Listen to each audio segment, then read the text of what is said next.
할렐루야! 오늘도 예배로 하루를 시작하시는 모든 성도님들을 주님의 이름으로 환영하고 축복합니다. 먼저 찬송가로 주님 앞에 나가겠습니다. 찬송가는 563장 예수 사랑하심을 함께 찬송하시겠습니다.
기도하겠습니다. 여호와 하나님 너무나도 감사합니다. 여호와 하나님 아버지께서 역사하여 주셔서 오늘도 우리가 이렇게 한 날을 다시 한번 시작할 수 있게 하여 주시고 새로운 생명으로 주님 앞에 나와 주님 앞에 생명의 영의 양식을 먹을 수 있는 기회를 허락하여 주심에 큰 감사드립니다.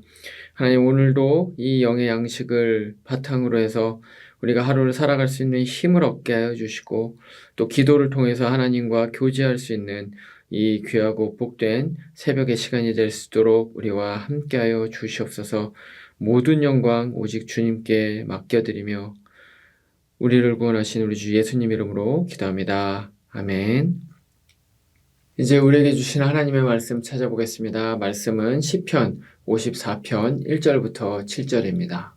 하나님이여 주의 이름으로 나를 구원하시고 주의 힘으로 나를 변호하소서. 하나님이여 내 기도를 들으시며 내 입의 말에 귀를 기울이소서. 낯선 자들이 일어나 나를 치고 포악한 자들이 나의 생명을 수색하며 하나님을 자기 앞에 두지 아니하였음이니이다. 하나님은 나를 돕는 이시며 주께서는 내 생명을 붙들어 주시는 이시니이다. 주께서는 내 원수에게 악으로 갚으시리니 주의 성실함으로 그들을 멸하소서. 내가 낙헌제로 주께 제사하리이다. 여호와여 주의 이름에 감사하오리니 주의 이름이 선하심이니이다. 참으로 주께서는 모든 환난에서 나를 건지시고 내 원수가 보응받는 것을 내 눈이 똑똑히 보게 하셨나이다. 아멘. 우리는 지난 토요일까지 사도의 행전의 모든 말씀들을 다 묵상을 했고 이제부터는 몇 편의 시편의 말씀으로 함께 은혜를 나누고자 합니다. 세월이 흐르면서 더욱 깊은 맛을 내는 성경을 꼽으라고 하면 저는 개인적으로 이 지혜서를 이야기를 할 수가 있을 것 같습니다. 왜냐하면 지혜서는 단순히 하나님의 계시만을 드러내는 것이 아니라 바로 인생의 가장 중요한 그런 지혜들 그리고 경험들 이런 것들이 묻어있기 때문에 그렇습니다. 그래서 이 지혜서를 가슴 깊이 이해하기 위해서는 단순히 어떤 주석적인 것을 잘 하는 것, 물론 그것도 필요하지만 그것 이상으로 바로 삶의 경험이 켜켜이 쌓이게 될 때에 그럴 때에 이 지혜서를 이해할 수 있기 때문에 그렇습니다. 예를 들어서 제가 20대 때 전도사가 막 돼서 욥기나 전도서 같은 지혜서들을 설교를 한 적이 있었습니다.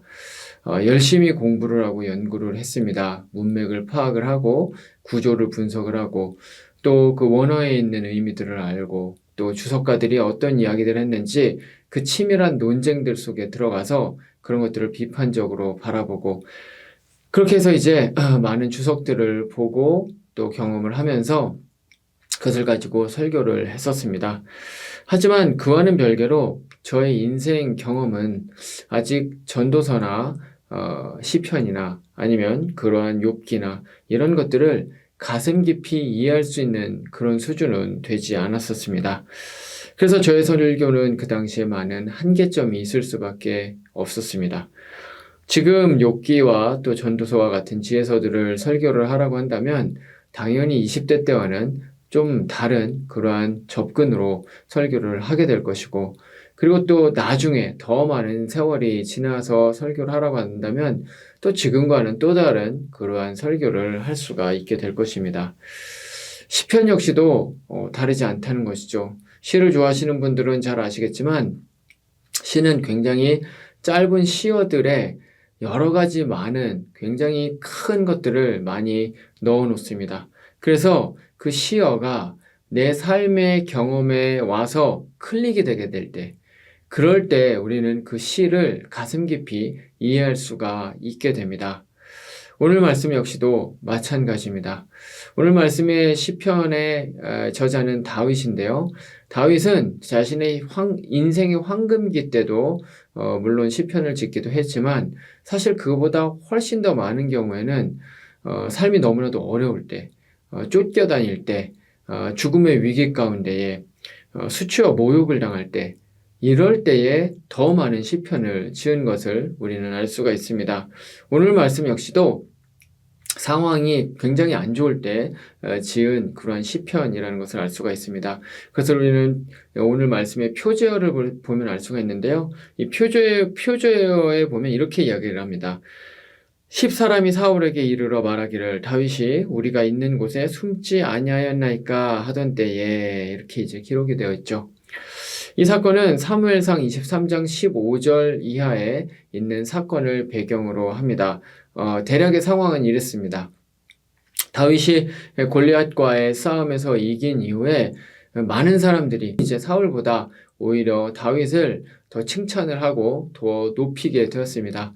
그러자 사울이 이것에 격분해서 사울은 이제 다윗을 자신의 잠재적인 적으로 그렇게 간주를 하죠. 그리고 다윗을 어떻게 해서든 제거하기 위해서 여러 가지 다방면으로 노력을 합니다. 하지만 그 모든 계획들이 다 수포로 돌아가게 되죠. 하지만 그럼에도 불구하고 다윗은 계속되는 이 사울의 죽이려는 계략 속에서 너무나도 이제 두려운 나머지 결국에는 도망을 가게 됩니다.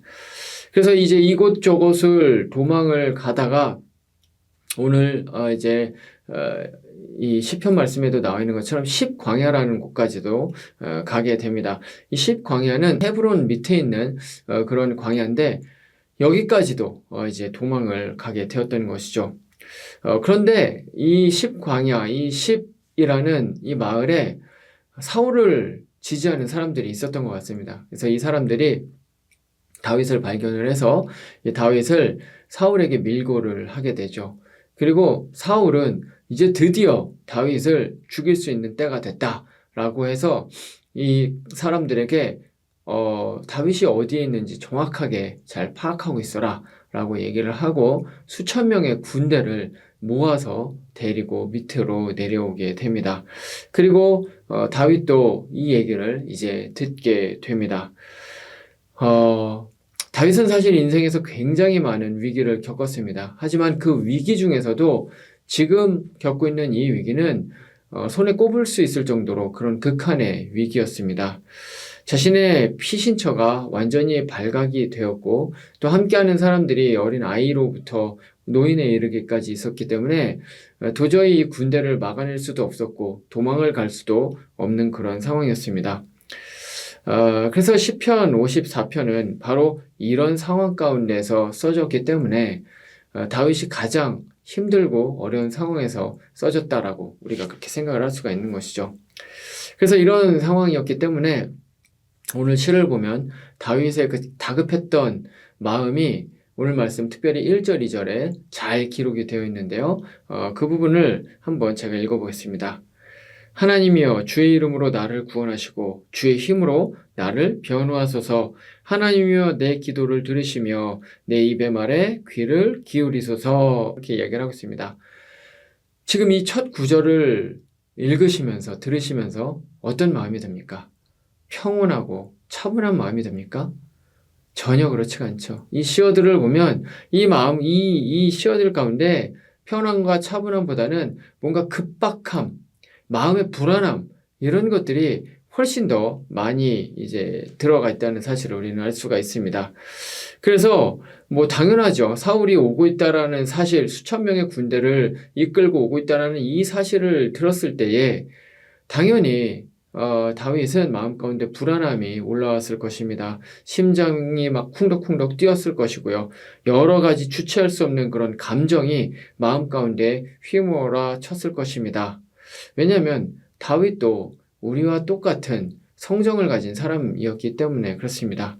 그래서 다윗은 하나님께 제발 나를 구원해달라고 그런 격한 감정에서 나온 것이 바로 1절과 2절의 말씀이었다는 것이죠.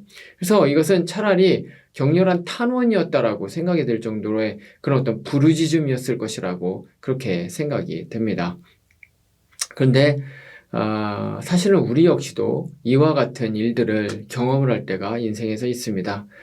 돈이 많든 적든, 지식이 많든 적든, 배운 게 많든 적든, 사회적으로 높은 위치에 있든 그렇지 않든 사람은 누구나 자신이 도무지 컨트롤할 수 없는 그러한 일들을 반드시 경험을 하게 됩니다.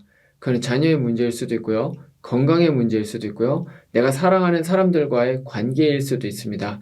내가 도무지 어떻게 해결할 수 없는 그러한 문제들이 우리의 삶 가운데는 반드시 우리가 맞닥뜨리게 되고 그것은 큰 극한의 위기로 우리를 몰아넣게 된다는 것이죠. 근데 그렇게 되면 그 가운데서 우리는 불안함을 느끼게 됩니다. 두려움을 느끼게 됩니다. 무력감을 느끼게 됩니다. 아무것도 할 수 없기 때문에 우울해지게 됩니다.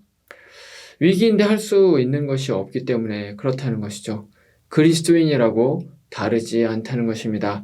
믿는 사람이든 믿지 않는 사람이든 누구든지 이와 같은 삶의 위기 가운데 이제 봉착하게 되고 그렇게 될 때 믿는 사람도 당연히 똑같은 불안감을 느끼게 된다는 것입니다. 왜냐하면 그것은 인간의 연약함으로부터 기인하기 때문에 그렇습니다. 인간은 아주 작은 것에도 쉽게 무너집니다. 이것이 어떻게 보면 인간의 본능이라고 할 수 있을 정도로 인간의 실존적인 연약함, 바로 우리 가운데 모두 다 이 세상에 존재하는 모든 사람들이 다 그것을 내재하고 있다는 것이죠. 그런데 믿는 사람과 믿지 않는 사람들의 차이가 드러나게 되는데 그것은 바로 그 불안함 가운데 대하는 반응입니다. 반응. 믿지 않는 사람은 그 불안과 우울과 좌절감에 함몰돼서 거기에서 헤어나오지를 못하게 됩니다. 물론 옆에 있는 사람들이 자신의 경험을 이야기를 해주고 위로하고 격려해 줄 수 있습니다. 충고해 주고 조언해 줄 수 있습니다. 하지만 그렇다고 해도 그것이 인간 안에 내재되어 있는 이 내적인 본능적인 불안함을 완전히 해소하는 것은 결코 아니라는 것이죠. 그런데 반대로 이 그리스도인, 하나님을 믿는 사람들은 전혀 다릅니다. 하나님의 백성은 비록 이것이 내가 컨트롤할 수는 없지만 그럼에도 불구하고 이 모든 일들은 하나님께서 모두 다 컨트롤할 수 있다. 그리고 그 하나님께서 지금도 여전히 이 가운데 개입하고 계시다라는 바로 그 확신 가운데의 삶을 살아가기 때문에 그런 사람들은 반응을 하나님께로 나아가게 되죠. 침륜에 빠져 있는 것이 아니라 우울감 가운데서 헤어나지 못하는 것이 아니라 하나님께로 나아가게 된다는 것입니다. 그것을 가장 잘하는 사람이 바로 성경에 나와 있는 오늘 말씀의 다윗이었던 것이죠. 오늘 말씀 54편, 10편 54편으로 다시 돌아가 봐도 다윗은 누구보다도 바로 그 사실을 잘 알고 있었기 때문에 단순히 그 외침이 불안함에만 머무는 것이 아니라 바로 오늘 말씀 4절에서 이렇게 한 단계 더 나아가게 된다는 것을 알 수가 있는데요. 4절 말씀 제가 읽어보겠습니다. 하나님은 나를 돕는 이시며 주께서는 내 생명을 붙들어 주시는 이시니이다. 아멘. 다윗은 하나님께서 자신을 도우시고 구원의 분이 주시는 분이시라고 분명히 선포합니다. 그러면 도대체 다윗은 어떻게 이렇게 반응을 할 수 있었을까요? 그 이유는 그의 인생 전체를 통해서 바로 구원하시는 하나님을 그가 경험을 했기 때문이었습니다. 다윗과 골리앗의 싸움을 한번 생각해 보시기를 바랍니다. 이스라엘의 모든 군인들이 골리앗 앞에서 모두 다 위축돼서 한 발짝도 움직이지 못하고 있는 그러한 상황이었습니다. 그런데 지금 이런 전사인 골리앗, 사람들보다 머리 2개, 3개는 더 컸었던 그리고 기골이 장됐었던 그 골리앗, 이 골리앗과 어떻게 아무런 전쟁을 해본 적이 없었던 이 어린 소년이었던 다윗이 어떻게 싸울 수 있었습니까? 그리고 다윗은 어떻게 그 전투에서 승리할 수 있었습니까? 어떤 사람들은 다윗이 물맷돌 던지는 실력이 출중했기 때문이라고 이야기를 하는데 그것은 말이 안 됩니다. 왜냐하면 이미 그 당시에 베냐민 족속 중에는 오늘날로 따지면 이 저격수 같은 사람, 그래서 이 물맷돌을 던지면 백발백중으로 맞출 수 있는 그러한 기술을 가진 사람들이 굉장히 많이 있었습니다. 근데 그 사람들은 왜 나가지를 못했었습니까? 골리앗에게는 방패가 있었지 않습니까? 그것으로 막을 수 있을 것이라고 생각을 했겠죠. 그러면 그것으로 막으면 죽을 수밖에 없는 그러한 불안감, 두려움, 당연히 그런 것들 때문에 물맷돌을 던지는 실력이 출중해도 나갈 수가 없었습니다. 다윗은 자신의 물맷돌 던지는 실력을 믿고 나온 것이 아니었다는 것이죠. 다윗이 그러면 어떻게 그 전투에 나갔고 골리앗을 이길 수 있었습니까? 거기에 나갈 수 있었던 것은 다윗은 하나님께서 이 모든 전쟁을 컨트롤하고 있다는 사실을 알고 있었기 때문이었죠. 그래서 지금 저렇게 하나님의 군대를 모욕하고 조롱하는 저 골리앗을 자신이 아니라 하나님께서 반드시 쳐 죽일 것이라는 사실을 생각을 하고 있었던 것입니다. 그래서 그 확신 때문에 다윗은 아무런 문제 없이 이 전투에 나갈 수가 있었고요. 하나님께서는 바로 그 다윗을 건지셨던 것입니다. 그뿐이 아니었습니다. 그 뒤로도 블레셋과의 그 숱한 전쟁 가운데서 굉장히 큰 위기들을 맞이하게 되지만 그럼에도 불구하고 하나님께서 다윗을 계속해서 건지셨습니다. 그리고 뿐만 아니라 사울이 다윗을 죽이려고 계속해서 창을 던지고 죽이려고 여러 가지 모략을 짰지만 그런 가운데서도 하나님께서 다윗을 건지셨습니다. 아니 그 이전에 이미 다윗이 양치기 목동일 때 다윗은 그 양을 구하기 위해서 그런 많은 짐승들과 싸울 때 하나님의 건지심을 경험을 했습니다. 이렇게 다윗은 어린 아이로부터 계속해서 하나님께서 자신을 건지신다는 사실을 계속해서 삶 가운데에서 경험을 했었다는 것이죠. 그래서 바로 지금 이 상황 가운데 죽음의 위기 가운데 있을 때 다른 어떤 것이 아니라 하나님 앞에 나아가는 그런 반응을 보일 수가 있었다는 것입니다. 우리 역시도 마찬가지죠. 우리 역시도 위기 때 하나님을 찾기 위해서는 우리의 삶 가운데에서 평상시에 이 구원하시고 건지시는 여호와 하나님을 날마다 경험을 해야 합니다. 어려움이 있을 때 단순히 그 어려움을 해결해 달라고 그렇게 기도를 하는 것이 아니라 이 어려운 상황 가운데서 그것이 작은 것이든 큰 것이든 나를 건지시는 하나님, 나를 구원하시는 그 하나님을 내가 그 크신 능하신 하나님의 팔을 경험하게 해달라고 그렇게 기도를 우리가 올려드려야 되는 것이죠. 근데 그렇게 되면 그 경험이 한 가지 한 가지 계속해서 쌓이게 되면 결국에는 오늘의 말씀 시편 54편의 다윗과 같이 진짜 인생이 무너질 것 같은 그러한 삶의 위기 가운데서도 다른 어떤 것이 아니라 하나님께 나아갈 수가 있게 되는 것입니다. 저도 목사지만 저도 연약한 한 인간에 불과합니다. 그래서 삶의 위기와 불안이 없을 수가 없죠. 아니요. 오히려 목사이기 때문에 더 그 삶의 위기와 불안 가운데 놓이는 경우들이 더 많습니다. 근데 감사한 것은요. 그럴 때마다 하나님께서 제가 살아온 삶의 뒤를 돌아보고 걸어온 발걸음을 다시 돌아보게 만드신다는 것이죠. 그리고 그렇게 인생을 다시 돌아보게 될 때 사실 평온하고 안정적으로 쉽게 살아온 적이 거의 없었다는 사실을 깨닫게 됩니다. 수년에 한 번씩 삶의 중대한 기록 가운데 놓였었습니다. 이것을 선택해야 될지 저것을 선택해야 될지 모르고 헤맬 때가 많이 있었습니다. 그 앞에서 불안해했고 고민했었던 적이 굉장히 많이 있었습니다. 그런 것이 기억에 여전히 많이 남아 있습니다. 하지만 확실한 것은 그 모든 삶의 기록 가운데서 하나님께서 저를 건지셨다라는 것이죠. 그래서 지금 이곳 가운데 살아 있는 것이죠. 물론 지금 제가 서 있는 이 삶의 자리도 평온과 안정과는 거리가 멉니다. 늘 변수가 삶 가운데 존재하고 있습니다. 인생의 갈림길이 있고 앞이 보이지 않는 캄캄함도 여전히 존재하고 있습니다.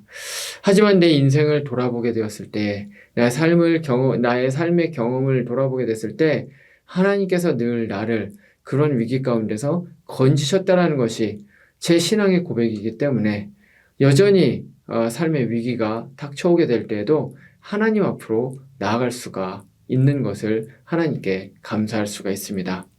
사랑하는 성도 여러분, 이 세상을 살아갈 때에 우리 삶 가운데 어쩌면 평온과 안락함과 안정감보다는 훨씬 더 힘들고 어렵고 위기가 있는 일들이 더 많이 찾아올지도 모르겠습니다. 그러나 그 불안과 절망적인 상태가 우리를 짓누른다고 하더라도 그것보다 훨씬 더 확실한 것은 하나님께서 나를 건지시는 분이시라는 것이죠. 삶을 한번 돌아보시기 바랍니다. 삶의 위기 가운데서 나를 건진 것은 무엇입니까? 사람들의 조언이었습니까? 내가 가진 돈이었습니까? 내가 가진 지식과 지혜와 경험이었습니까? 아니죠. 하나님이시죠. 영원불변하신 하나님, 나를 여기까지 인도하신 그 에베네셀의 하나님, 그 하나님이 나의 모든 삶의 위기 가운데 지금까지 지켜오신 것입니다. 그렇기 때문에 그런 인생의 경험들을 마음 가운데 더욱더 쌓아가시게 되면 앞으로의 모든 위기 가운데도 우리가 하나님께 나아갈 수 있는 그런 반응을 볼 수가 있게 될 것입니다. 그렇게 될 수 있는 모든 성도님들 되시기를 말씀으로 축원드립니다. 말씀을 마치겠습니다. 오늘 말씀에서는 다윗이 인생의 큰 위기 가운데서 하나님 앞으로 나아가는 것을 우리가 보게 됩니다. 어떻게 그럴 수 있었습니까?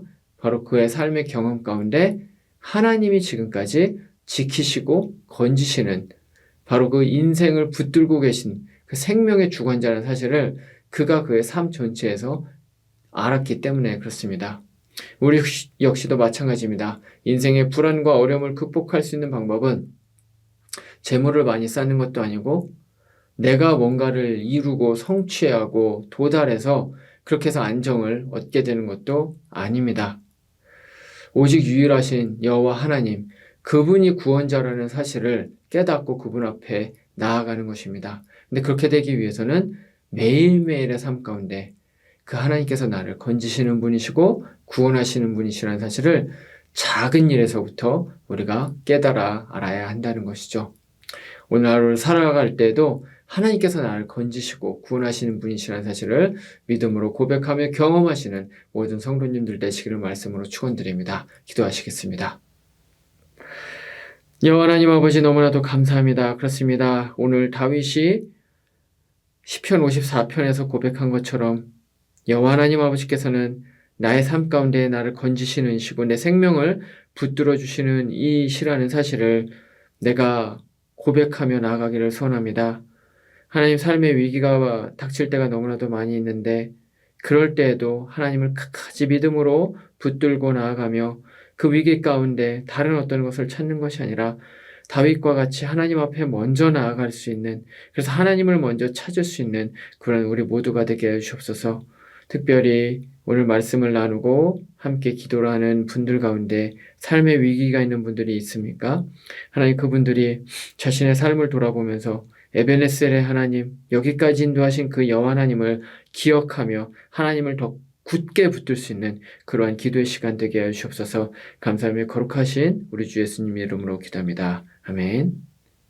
이제 개인의 기도 제목으로 기도하시겠습니다.